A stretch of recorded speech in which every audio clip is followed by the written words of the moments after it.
Our hearts beat to the city streets. We began to feel the fire.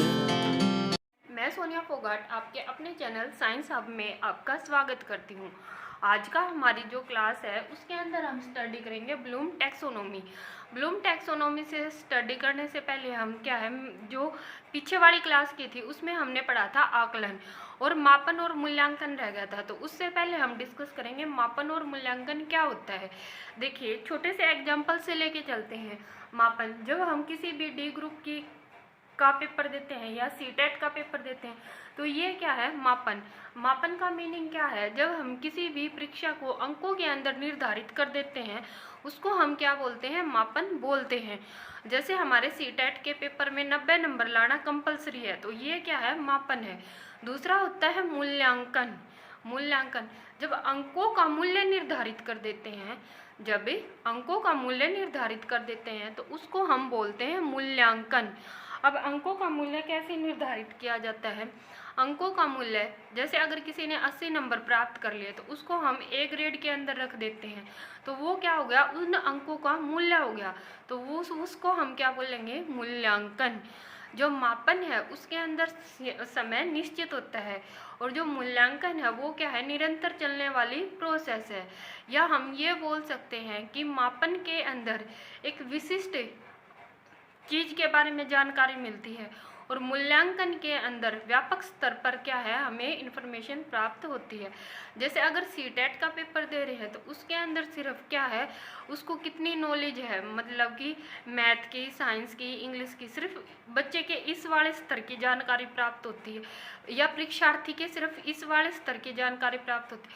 अगर कोई CDS या other exam दे रहे हैं तो उसके अंदर, जिसके अंदर फिजिकल टेस्ट भी होता है, साइकोलॉजिकल टेस्ट भी होता है, इंटरव्यू भी होता है और लिखित परीक्षा भी होती है, तो ये क्या कहलाएगा, मूल्यांकन। मूल्यांकन के अंदर हमें क्या है, अब यहाँ पर जो परीक्षार्थी है उसके पूरे व्यक्तित्व की जानकारी मिल रही है, उसका साइकोलॉजी, उसकी सोच का पता चल रहा है। जब उसकी फिजिकली टेस्ट हो रहे हैं तो उसके क्या पता चल रहा है कि वो उसका हाई जंप, लॉन्ग जंप करवा रहे हैं, तो वहाँ पर उसकी फिजिकल इन्फॉर्मेशन प्राप्त हो रही है। जब हम उससे रिटर्न टेस्ट ले रहे हैं तो उसके नॉलेज के बारे में पता चल रहा है। तो इस तरह से मूल्यांकन क्या है, एक व्यापक निरंतर चलने वाली प्रणाली है। इसके अंदर समय निश्चित नहीं होता। आई होप आपको दोनों के बीच में डिफरेंस समझ में आ गया होगा कि मापन और मूल्यांकन क्या होता है। उसके बाद हम देखते हैं कि ब्लूम टैक्सोनॉमी। ब्लूम टैक्सोनॉमी के अंदर देखिए, उससे पहले हमारे पास कुछ वर्ड आते हैं। एक तो आता है शैक्षिक लक्ष्य, दूसरा शैक्षिक उद्देश्य और तीसरा अनुदेशात्मक उद्देश्य। देखिए, शैक्षिक लक्ष्य, शैक्षिक लक्ष्य, शैक्षिक उद्देश्य, शैक्षिक उद्देश्य और तीसरा है अनुदेशात्मक उद्देश्य, अनुदेशात्मक उद्देश्य।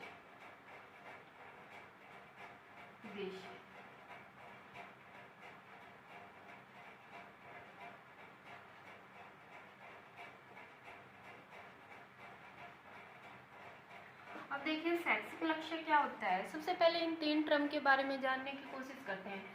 शैक्षिक लक्ष्य, शैक्षिक लक्ष्य को प्राप्त करना संभव और असंभव दोनों हो सकते हैं किसी भी परीक्षार्थी के लिए। शैक्षिक उद्देश्य, शैक्षिक उद्देश्य सीमित होते हैं जब क्या है, कोई भी और असंभव भी है, असंभव भी है। शैक्षिक उद्देश्य, फॉर एग्जाम्पल कोई परीक्षार्थी है, अगर वो बीएड कर रहा है और बीएड के अंदर उसको पास होना जरूरी है, जो वो बीएड के अंदर बीएड को पास कर लेता है तो उसने कौन सा उद्देश्य हासिल कर लिया, शैक्षिक उद्देश्य हासिल कर लिया। अगर वो सीटेट का पेपर पास कर लेता है, अब क्या है, जिसने बीएड कर ली उसके लिए क्या है, जरूरी नहीं है कि वो सीटेट का पेपर पास कर भी पाए या नहीं भी कर पाए, तो वो किसके अंदर आ जाएगा, शैक्षिक लक्ष्य के अंदर।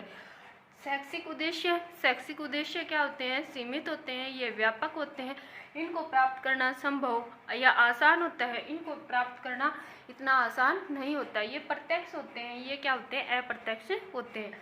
उसके बाद आता है अनुदेशात्मक उद्देश्य। देखिए अनुदेशात्मक उद्देश्य क्या होते हैं।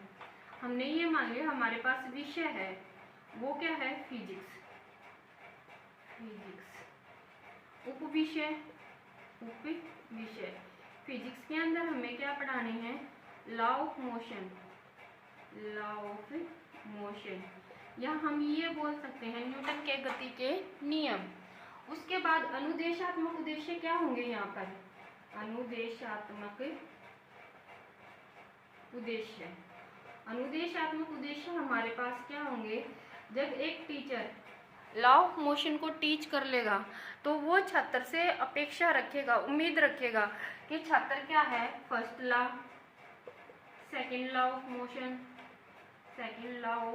मोशन को क्या कर पाए, डिफाइन कर पाए। फिर क्या है, first law of motion, second law of motion के एग्जाम्पल दे पाए। तीसरा, तीनों लॉ के बीच में डिफ्रेंशिएट कर पाए। तो ये क्या हो जाएंगे, अनुदेशात्मक उद्देश्य। तो यहाँ से हमें पता चल गया कि शैक्षिक लक्ष्य, शैक्षिक उद्देश्य और अनुदेशात्मक उद्देश्य क्या होते हैं। अब बात आती है कि अनुदेशात्मक ब्लूम टैक्सोनॉमी।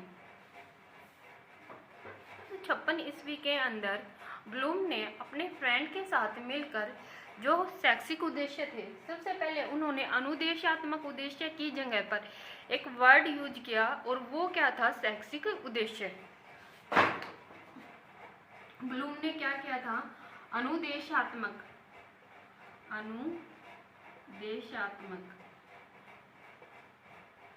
उद्देश्य की जगह पे वर्ड यूज किया, कौन सा, शैक्षिक उद्देश्य। इस शब्द का प्रयोग किया, कब किया, 1956 में। और उन्होंने क्या है, शैक्षिक उद्देश्यों को अपने फ्रेंड के साथ मिलकर 3 वर्गों के अंदर विभाजित कर दिया।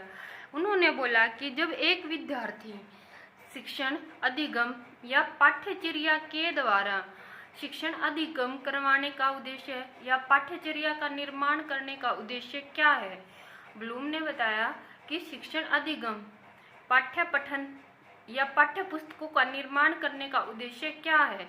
तो उन्होंने बताया कि शैक्षिक उद्देश्य, और जिसको नाम दिया उन्होंने क्या, शैक्षिक उद्देश्य।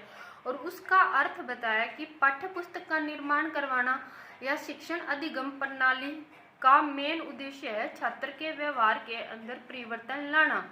क्या, छात्र के व्यवहार के अंदर परिवर्तन लाना।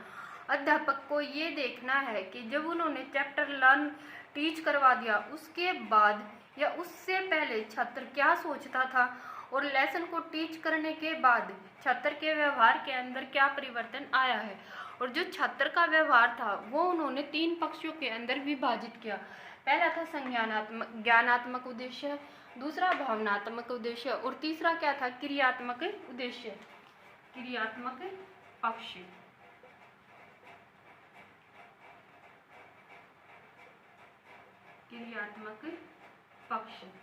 उन्होंने क्या है, छात्र के व्यवहार को 3 पक्षों के अंदर विभाजित किया।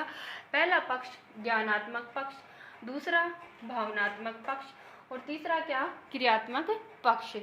शिक्षण अधिगम प्रणाली करने के बाद या किसी भी लेसन को टीच करने के बाद छात्र के तीनों पक्ष के अंदर क्या परिवर्तन देखने को मिला, उन्होंने इसको क्या बताया, शैक्षिक उद्देश्य। सबसे पहले देखिए ज्ञानात्मक पक्ष क्या है। ज्ञानात्मक पक्ष,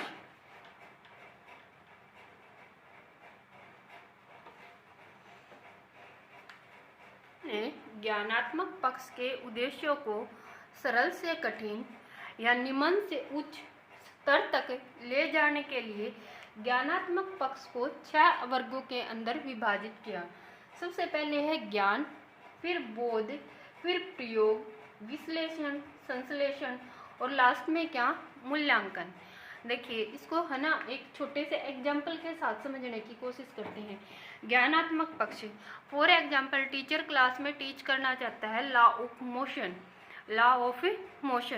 तो लॉ ऑफ मोशन पढ़ाने से पहले ज्ञान के अंदर क्या आएगा, वो क्लास के अंदर ऐसा इन्वायरमेंट, ऐसा माहौल जनरेट करेगा कि छात्रों से पता करने की कोशिश करेगा कि टेबल के ऊपर पुस्तक रखी है वो क्या है, अपने आप चल रही है या आपको उसके ऊपर फोर्स लगाना पड़ता है। तो ज्ञान का मीनिंग क्या है, छात्र के पास लेसन टीच करने से पहले उस उप विषय से रिलेटेड कितनी नॉलेज या कितना ज्ञान पहले से उसके अंदर समाहित है, उसको क्या बोलेंगे हम, ज्ञान। उसको हम क्या बोलेंगे, ज्ञान। कि कोई वस्तु कब धक्का देने से चलती है, रेस्ट में है तो रेस्ट में ही रहती है, मोशन में है तो मोशन में ही रहती है, या जितना हम फोर्स लगाते हैं उतना अपोजिट हमारे ऊपर फोर्स लगाती है। इन सब चीज़ों के बारे में पढ़ाने से पहले छात्र के अंदर उससे रिलेटेड, उसके अंदर कितना ज्ञान सीमित है, उसको हम किसके अंदर रखेंगे, ज्ञान के अंदर। दूसरा क्या आएगा, बोध।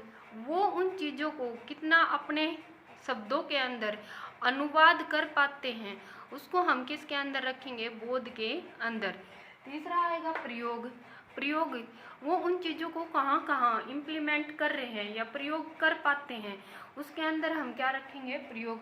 विश्लेषण, छोटी छोटी अब बारीकी से कितना सोच पाते हैं उन चीज़ों के बारे में मीनिंग क्या है यहाँ पर, विश्लेषण। कि वो न्यूटन के फर्स्ट लॉ और न्यूटन के सेकंड लॉ के बीच में रिलेशन कैसे स्थापित कर पाते हैं, क्या न्यूटन का फर्स्ट लॉ यूज करके हम न्यूटन का सेकंड लॉ निकाल सकते हैं या नहीं निकाल सकते, न्यूटन का थर्ड लॉ न्यूटन के सेकंड लॉ के अंदर समाहित है या नहीं है, ये सब क्या है, विश्लेषण कर पाते हैं या उस चीज़ को हम किसके अंदर रखेंगे, विश्लेषण के अंदर।